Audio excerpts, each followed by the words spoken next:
halftime report. Larry? Thanks, Brandon, and welcome to the EA halftime report. Let's take a look back at the first half. The Panthers... And actually, Larry, hold that thought. We're right back to the action.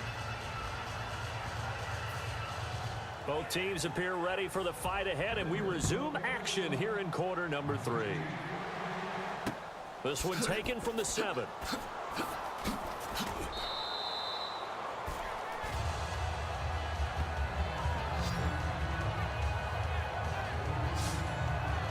Out come the Panthers. They'll have it first on offense in the third quarter. They come out here with a 0 on the scoreboard. What was said in that locker room? That's what I want to know.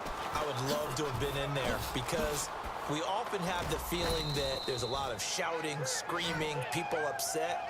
But typically, halftime locker rooms are a lot more clinical than that.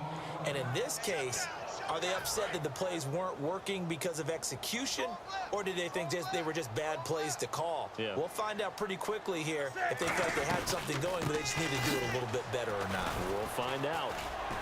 Fighting to get back to the goal line. I don't think he got there. He did not. Did not get back there. It's a safety.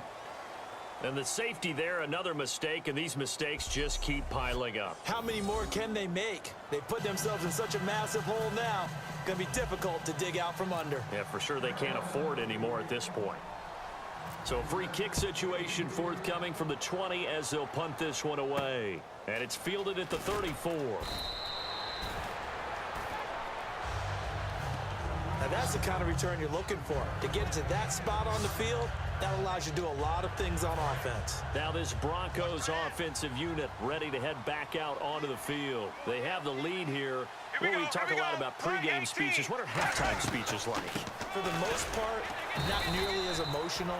They're a lot more clinical. Every now and then, though, they'll get after you if they think they need to light a fire. But in this case, let's go into the virtual locker room, because here's what I think happened. They got in there and they said, listen, let's take control right away.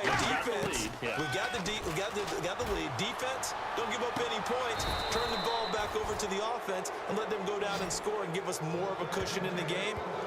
Check so far. Defense shut them down. Let's see if the offense gets done. So the defense blitzed. A nice job picking that up, completing the pass. And how in sync was the quarterback in his center on that play?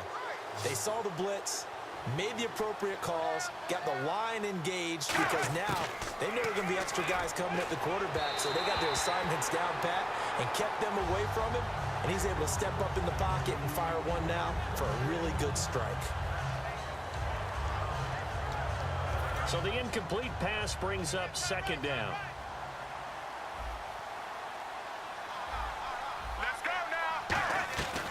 They'll run it now out of the gun. And he is going to lose yardage here. They'll wind up losing 3. And now it's third down. I know from an offensive perspective, you want every play to be a big play. But sometimes the defense actually wins, and they did there on that draw play. Good job by the runner just taking care of the football because he didn't want to compound a bad play by turning it over. Completes it to Norwood. And they'll be inside the 25 now at the 24. They get 7 there, but it brings up 4th. Whether you're playing West Coast offense or not, one of the maxims of the West Coast offense is you're either throwing a touchdown or a check down. In other words, look for the big shot, but be smart. And I think they did exactly that on that play. They didn't get the first down, but they're taking care of the ball well. Yeah, and being rightly cautious with that lead here in the second half. So 3 field goals for him here, and this last one helps him stretch out the lead. And he's been solid as usual. And this is what you need to do. Make sure you get points out of every possession.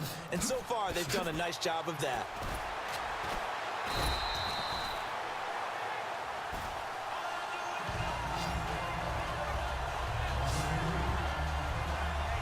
Onto the field, here come the Panthers. And the last time they had the football, they surrendered 2 points on the safety. They don't want to do that one again. No, not at all. It's almost like a bases clearing double, isn't it? Give up a couple of runs. Sure. just messes things up for you offensively. But now they've got to go ahead, take it, set it aside, and move forward. They were looking to get it to Kelvin Benjamin there. And it's second down. Oh, man, that was close. The opportunity to change momentum, big play, right in his hands, unable to come down with it. A sigh of relief, no doubt, on offense that fell harmlessly to the ground. Newton to his fullback, Tolbert. And they'll blow that one up back at the 16-yard line. He lost 2 there, and it's 3rd down. I saw Von Miller in college at Texas A&M, and all I kept hearing about was his speed off the edge to the quarterback. But what impressed me, his balance and his ability to take on blocks and be a force in the run game, as we just saw there. Now Newton. And this is caught. I think he got that with one hand. Give him 8 on the play, and that'll bring up 4th down. That was a terrific catch. I mean, to go up there and get it one-handed like that, but I almost want to go into that riff about back in my day, the gloves weren't quite like this. When did gloves really become prevalent, just in general? I think in the 80s. I think as we started to move through the 80s, especially as we got towards the latter part of that. But a lot of those were really like baseball batting gloves to begin with not much of a tacky area on the glove. In fact, there was none. I actually remember in cold weather games wearing the old scuba gloves, which you'd wear in diving, but they would split too easily in the course of a game.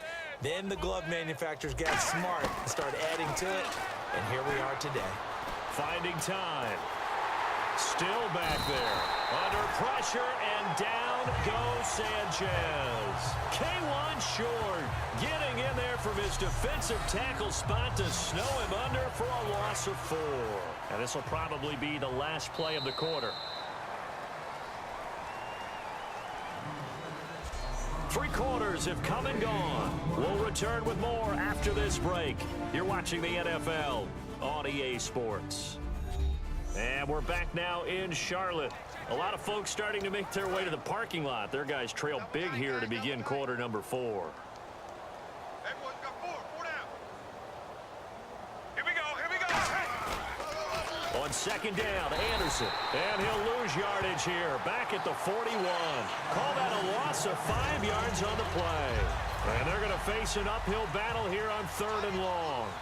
For those who watch the game and want to question the courage of the guys who play on the corner, how about when you see a toss sweep coming your way, yet you still go into the backfield, get past the blockers, and make the tackle? That's big league. Here's Britton Colquitt now. On for his 2nd punt. He'd take a repeat of his 1st. I know in most cases people think you throw the ball in this situation, and when they ran, it almost felt like a little bit of a surrender, maybe a give up. But I don't know if that's really the case. They might have been probing a little bit, checking the defense and filing it away for later. They might have something working later on. Here's the Carolina offense as they get ready to take over here. And 3 and out on the last drive. No points on the scoreboard. A little soul-searching now?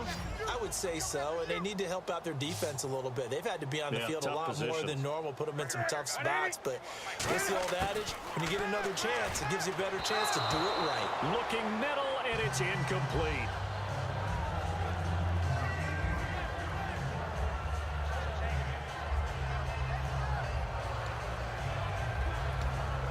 Unable to connect on the 1st down pass play. Now it's 2nd down.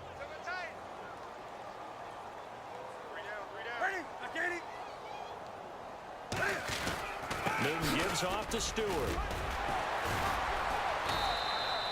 Call it about a gain of 3, and they'll be looking at a 3rd and 7 coming up. Partner, we know today's NFL is really built around the guy throwing the football. But these short runs, they still pay dividends because they can take their toll on a defense, and they can add up as the game goes along. You control the clock, you control the ball, and that way you often control the game.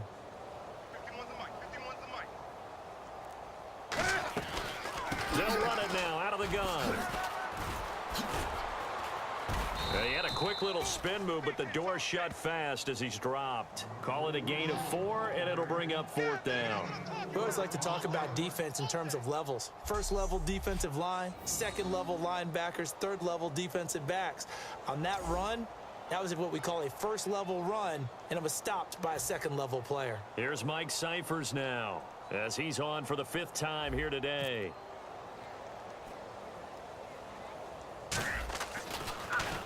And he deserves a bronze leg as he gets this one away. Now a fair catch called for and made right on the 45-yard line. So a change of possession here on the punt. And the offense will come back onto the field with a 1st and 10.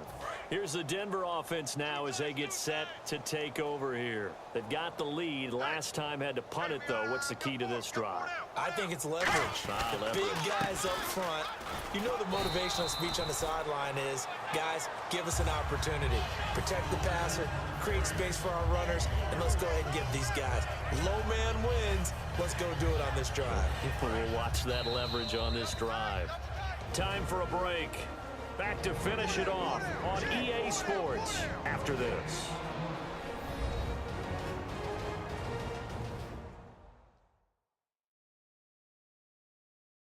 So it's Bronco football as we get you reset here. And let's see what they've come up with offensively after having time to talk it over. Double tight, double tight. 4 down. Check. Here we go. Left up. They run it again with Anderson. And they'll stop him right on the midfield stripe. 2 yards on the carry there, and it's going to lead them to 3rd down. Tough day. Tough sledding right there, and it's been that way the entire game. Not a whole lot of room to ramble for him. Yeah, you're right. It's been that way all afternoon. Didn't get a whole lot better there. 4 down. Set. Right, 20. From the 50, it's Sanchez. And he takes a shot on the release as this will be incomplete. Partner, how many times have you heard it? Pressure creates diamonds, right? But it also bursts pipes. And on that one, that's what they got. They got after him, and he was fortunate just to get rid of it. Yeah, he just had to chuck it away. And the kick's away as he angles this one for the sideline. And the punt over the side in the air, and the spot will be inside the 35. The Broncos defense getting ready to go. They are looking to preserve this shutout, so for them, a lot on the line. A lot on the line, a lot of pride that goes into that. Because let's face it, when you've had that kind of a day, you do not want any type of a fluke play to end it. You're going to win the game. That's not the issue. But to have a clean ledger going into the locker room and sitting in film next week. And he will take it across for a Panthers touchdown. Devin Funchess, 68 yards, and the Panthers are able to cut into this lead. As a fan, is there anything prettier than a well-executed post route? No, it's a thing of beauty, especially when it's done like that for a touchdown. The throw, the catch, and how about the run after to get it to the end zone? And that'll cut the lead down now to 18.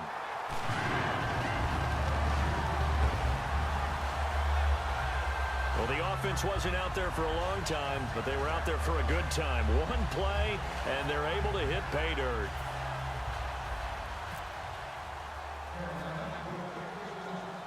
Gano now following the touchdown here to kick it away. The return comes now from Jordan Norwood. And they're going to wind up with pretty good starting field position as they get it up past the 35. And now the Broncos offense, they get set to head back onto the field. They have the big cushion here in the final stages of this one. I don't know if there's any better feeling than being up big on the road. There really can't be, because for a team to go on the road and win in the NFL, that's huge to begin with. But just think about all the preparation that went into it. When they first started talking about this game, leading up to it during the week, going on the road, unfamiliar city, obviously, unfamiliar hotel. No one's going to be with you once you get to the stadium. They're all going to be against you.